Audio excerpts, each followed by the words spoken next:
What's up everyone, welcome to this video.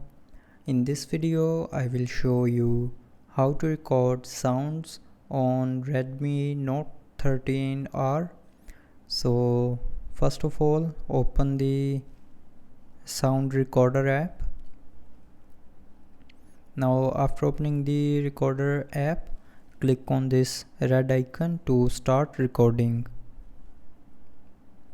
Now first of all, give permission. So click on while using the app and then click on allow.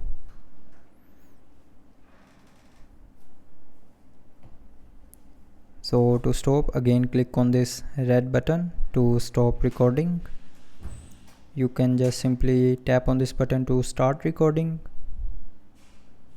You can stop the recording by clicking on this stop button.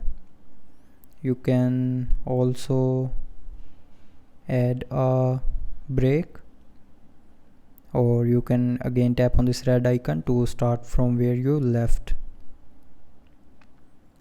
So that's how you can record sound on Redmi Note 13R. So I hope you liked the video. Thanks for watching.